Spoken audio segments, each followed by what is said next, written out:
Look, there's a concern that we are continuing to increase electric demand in this country, but we're taking power plants offline. So in that basic law of supply and demand, we're concerned that as in extreme temperature events, there's just not going to be enough electricity available to meet demands during the summer. And more than 2/3 of the country is at heightened risk for this summer. You're talking about two-thirds. Obviously, there's some states that are at higher risk than others. Can you talk about that?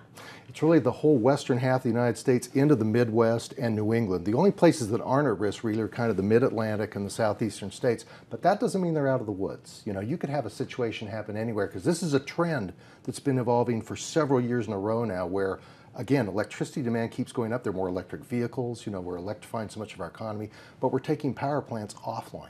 And so that supply-demand mix is going in the wrong direction. So this risk keeps growing. What can we do to help?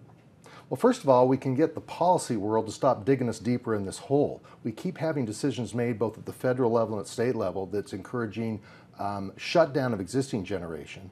And secondly, the way we can build new facilities in this country, it's really hard. It's hard to get a permit. It's hard to site a new facility, whether it's a generation plant, a solar plant, transmission lines. So if we can make the permitting process easier to build things in this country, that can help reduce the risk as well.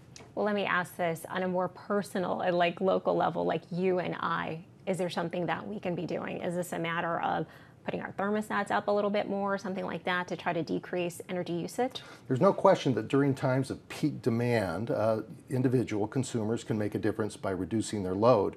But that's a temporary stopgap. You know, as we continue to grow overall electrification of our economy, we're still going to have supply to make it up. So in the short term, yes, let's all be good citizens. Let's do the right thing during times of extreme heat in the summer where the air conditioning load goes up. Let's see if we can reduce our use. But in the long run, we have a bigger problem as a country. All right. Well, I guess we all have some work to do, don't That's we? right. All right. CEO Jim Matheson, thank you so much for taking the time to speak with me today. Glad to be here.